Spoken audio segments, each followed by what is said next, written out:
خدا کا سلام ہو امیر فیصل صاحب، آپ پر، آپ کی دیگر ٹیم پر، اور ہمارے نبی اطہر صاحب پر، سورج خان جو نبی ہیں، اور دیگر لوگ جو خدا کے متعلق جاننا چاہتے ہیں۔ تو میں آ گیا ہوں، آپ جب بھی چاہیں شروع کر سکتے ہیں یا اطہر، خدا تو میں انتظار کرتا ہوں۔ السلام علیکم ورحمۃ اللہ وبرکاتہ to all dear group members of your discussion group. آج ہم ایک بار پھر سے محترم زاہد خان صاحب کا پرخلوص استقبال کرتے ہیں پیور ڈسکشن گروپ میں۔ ان کو ویلکم کہتے ہیں ایک اور سوال و جواب کی نشست کے لیے۔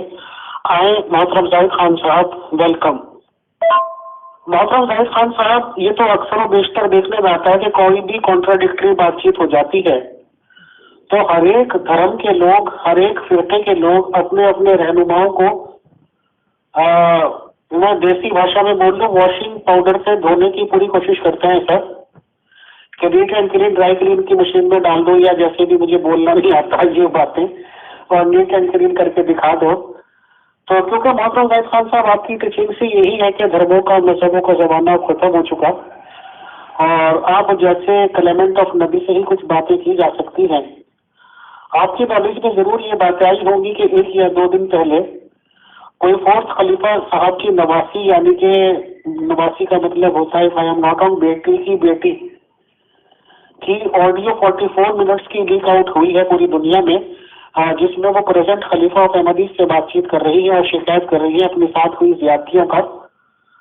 اور جتنی آڈیو میں نے سنی ہے اس میں تو کہیں پہ بھی ایسا نظر نہیں آیا کہ ریلیجس لیڈر صاحب نے یہ کہا کہ نہیں آپ کے ساتھ غلط ہوا، نہیں ہونا چاہیے تھا، ہم اس سے بات کریں گے، یہ کریں گے، وہ کریں گے، بلکہ انسسٹ ان کو اسی بات پہ کر رہے ہیں کہ ان باتوں کو چھوڑا جائے، آگے ایسا کچھ نہیں ہوگا، بات چیت کو ختم کیا جائے، دس اینڈ دیٹ، اور کچھ اس طرح کی باتیں بھی کی ہیں جس کو میں جینٹس ہوتے ہوئے بھی بہت شرم اور شرمندگی محسوس کر رہا ہوں کرتے ہوئے، کہ جیسے بیڈ پہ ہوئی بھی باتیں کہ اس کے ساتھ کیا ہوا، کیا نہیں ہوا، یہ ہوا، وہ ہوا، ہو پایا، نہیں ہو پایا، دس اینڈ دیٹ۔ ان باتوں کے لیے آپ کیا کمنٹس دیں گے محترم؟ کیا سبھی ریلیجس لیڈرز ایسے ہی ہوتے ہیں یا یہ مسلمانوں میں ہی ایسا ہے؟ پہلا سوال بتائیں، شکریہ۔ محترم زاہد خان صاحب، بیسیکلی میری یہ سمجھ میں نہیں آ رہا کہ آپ لوگ، ہم لوگ انڈیا پاکستان کا ایک ہی کلچر ہے، یہاں پہ ہم لوگوں نے پیدائش لیے بھی، چلو ہم تو یہی ہیں سر، جب سے پیدا ہوئے تھے، آپ لوگ تو باہر چلے گئے، آپ جرمن میں ہیں، کوئی انگلینڈ میں ہے، کوئی امریکہ، کوئی کینیڈا میں، تو وہاں جا کے کیا مائنڈ کا اتنا زیادہ چینجنگ ہو جاتی ہے کہ آپ لوگ اپنی فیملی، اپنی نواسیوں، اپنی ناتیوں سے اس طرح کی باتیں کر سکتے ہیں کیا سر؟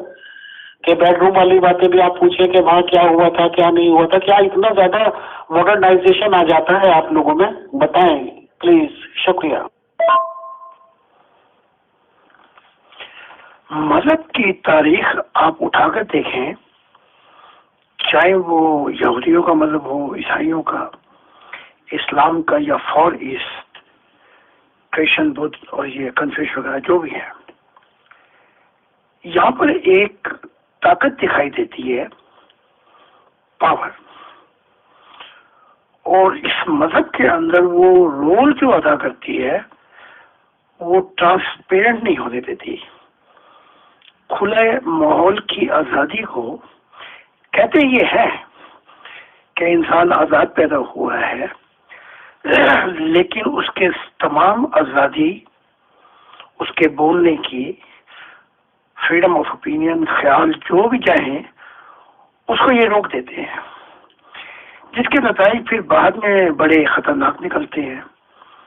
یہی صورتحال جو آپ نے ایگزامپل دیا ہے اس لڑکی کا، یہ معاملات کوئی آج سے نہیں شروع ہوئے، یہ کھچڑی، یہ گند، یہ تو کافی عرصے سے ہے، بات اب آگے کھلی ہے، کیونکہ جب بھی مذاہب کا یا طاقتور لوگوں کا معاملہ جب کمزور پڑ جاتا ہے تو یہ پھر باتیں تاریخ اپنے ثبوت فراہم کرتی ہے۔ تاریخ لکھی جب جاتی ہے جب ان لوگوں کی اجارہ داری نہیں رہتی۔ اب وہ آپ نے مجھ سے سوال پوچھا ہے کہ کیا یورپ میں جا کے آدمی اتنا آگے نکل جاتا ہے کہ ایسے سوالات پوچھے. ایسا ہرگز نہیں ہے. یہ غالباً یہ وہ کیا کہتے ہیں کہ کتے کی دم 12 سال رکھی, جب پھر کھولی گئی تو وہ ٹیڑھی کی ٹیڑھی نکلی. یہ ہمارے انڈین ایشین پاکستانی مینٹیلٹی ہے جو یورپ میں جا کے بھی نہیں بدلتی.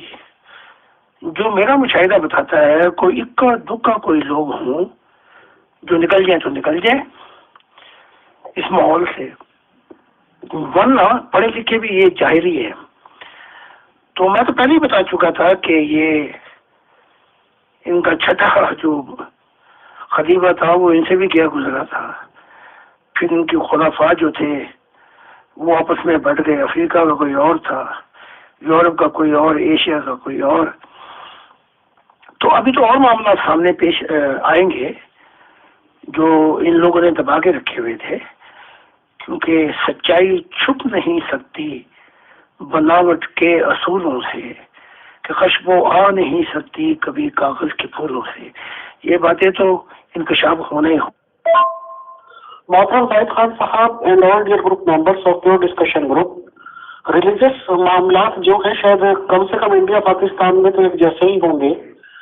یہاں پہ جب ایک طرح کی دکانداری چل نکلتی ہے, یعنی کہ ایک ہمارے یہاں گول تکیے بولتے ہیں, آپ بھی پاکستان کی پیدائش ہے سر, آپ بھی جانتے ہوں گے, گول سے تکیے ہوتے ہیں جس میں یہ مولانا بڑے بڑے داڑھی والے موٹے پیٹ والے یا کوئی بھی طرح کے ریلیجس لیڈرز اس پہ ٹیپ لگا کے بیٹھتے ہیں سفید سی چادر بچھا کے, اور سب سے بڑے دھرماتما یہی بنتے ہیں اور ہر طرح کا استحصال کرتے ہیں. یہ لیڈیز کا, لڑکیوں کا, بچیوں کا دھرم کے نام پہ یہ سب کچھ کرتے ہیں سر. بٹ ظاہر سی بات ہے کہ بات کھلتی نہیں ہے, اوپن نہیں ہوتی ہے, اور کتنے ہی کیسز یہ خراب کر چکے ہوتے ہیں. بٹ میں نے یہ دیکھا ہے کہ اگر ایک بھی معاملہ اسٹرانگلی یا بریولی کوئی سامنے آ جائے, اور یہ انڈیا کے اتہاس میں بہت ملتا ہے, یہاں پہ 3 ریلیجس ایک ہی ساتھ کے مانے گئے ہیں, جس میں نام بھی لے لیتا ہوں, آشا رام باپو جی, رام رحیم جی, اور ایک اور کون سے ہو گئے رام پال جی. ان تینوں نے لگ بھگ اپنی سلطنت ٹائپ بنا لی تھی, اور ہر طرح کی عیاشیوں میں طرح طرح کے یہ لوگ ملوث تھے. اور جب ان کا انجام ہوا اور 1-2 لوگوں نے آگے بڑھ کے کیس فٹ اپ کیے, کورٹ میں وہ چلے, تو آج تینوں ہی کے میرے خیال سے جہاں تک میں اگر غلط نہیں ہوں, تینوں کے مقدر میں آخری سانس کی تک کی جیلیں لکھی گئی ہیں محترم. تو جب دنیا کے سامنے یہ باتیں آ جاتی ہیں کہ ان لوگوں نے ریلیجس لیڈرز کی چادروں میں کیسا لبادہ اوڑھ رکھا تھا, تو پھر کیا بس یہی کہیں کہ بیوقوفوں کی کمی نہیں غالب. پھر یہاں انڈیا میں یہ دیکھنا ہے کہ پھر انویائی ان کے یعنی کہ ماننے والے فالوورز پھر ہزاروں لاکھوں کی تعدادیں بن جاتے ہیں محترم. تو کیا لوگوں کی مینٹلٹی ہے یہ کہ اپنا پیسہ بھی برباد کرتے ہیں, اپنا ٹائم بھی برباد کرتے ہیں, ایک عقیدہ بھی رکھتے ہیں ایک آدمی پہ, ہم تو انڈیا کی بات لے لیں سر, اور جب اس سے دھوکہ کھاتے ہیں یا اس کی اصلیت سامنے آتی ہے تو پھر اپنے آپ کو لوٹا ہوا محسوس تو کرتے ہیں, بٹ پھر بھی لائن میں لگا کے اس کے اگلے ایسے آدمی کی تلاش میں رہتے ہیں یا ویلکم کرنے کو تیار رہتے ہیں کہ اپنا ہارڈ ارن منی بھی اس پہ برباد کرے اور اپنی لیڈیز اپنے گھر والوں کو بھی. یہ کیا ہے سر, بتائیں. شکریہ. بابا رام رحیم یا وہ باپو جو جیل میں پھنسے ہوئے ہیں, یا یہ پاکستان کے جاہل جو مذہب کی انتہا پسندی میں سب کو ڈرا دیتے ہیں, یہ سب کو آپ شامل کر لیں تو آپ کو یہ دیکھنا پڑے گا کہ یہ جڑ کہاں سے شروع ہوئی. اگر اس جڑ کو دیکھنا ہے آپ, تو میں ایک ایک کر کے کیا اس سے بھی ہزاروں گنا زیادہ چیزیں آپ کے سامنے باہر نکال کے رکھ دیتا ہوں کہ یہ کام محمد صاحب کے دور میں ہی ہوئے, اور وہاں بھی اجازت آ رہی تھی. مجالے کوئی اپنا چس یا کچھ ایسی حرکت کر جائے یا ایسی آواز اٹھائے تو سوائے موت کے کچھ بھی نہیں تھا. اگر آپ ادھر آ جائیں کرشن کے دور میں, تو میں آپ کو خون کے باتیں بتا دیتا ہوں کہ جو کرشن نے کام کیے. تو یہ سارے معاملات جو ہیں یہ جاہلیت کی انتہا پسندی اور آج بھی ہو رہے ہیں. اب ہندوستان تو خیر تھوڑا سا آگے ہے کیونکہ ایجوکیشن کا معاملہ ہے.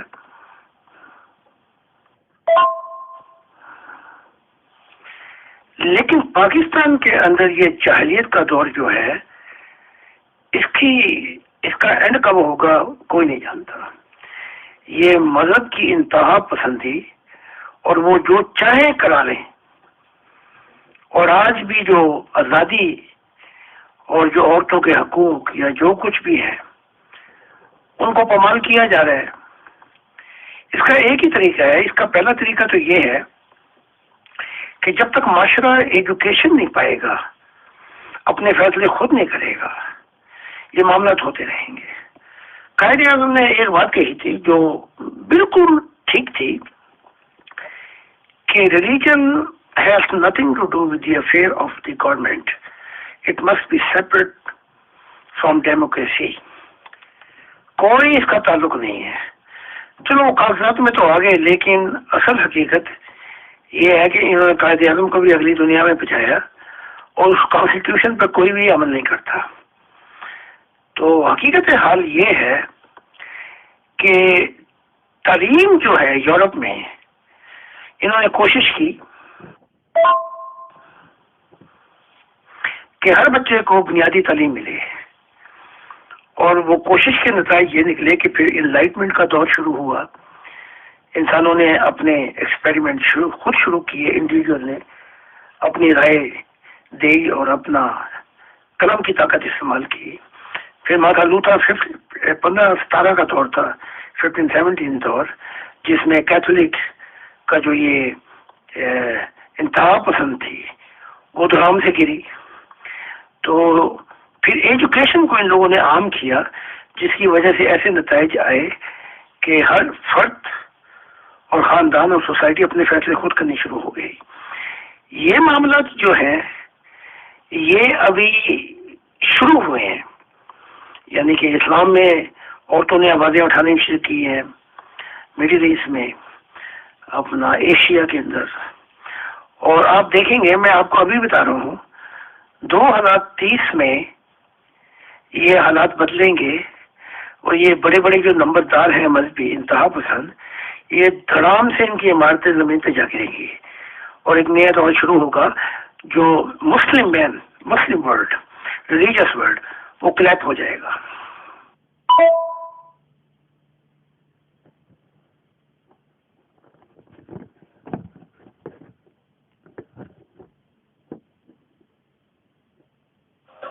محترم زاہد خان صاحب، یہ مذاہب سے تنگ آئے ہوئے لوگوں کے لیے ایک شعر ہے. یہ قفس ہی عزیز ہے مجھ کو، یہ قفس ہی عزیز ہے مجھ کو، یہاں جی تو لوں گا قرار سے، مجھے پھر چمن میں نہ لے چلو، میں ڈرا ہوا ہوں بہار سے.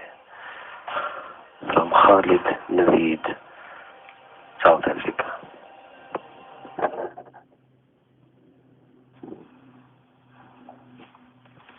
آزادی کا گلا گھونٹ کر ان لوگوں نے قبرستان بنایا ہوا تھا کہ آشیاں جل گیا، گلستان لٹ گیا، ہم قفس سے نکل کر کدھر جائیں گے، کتنے مانو صیاد سے ہو گئے، اب رہائی ملے گی تو مر جائیں گے.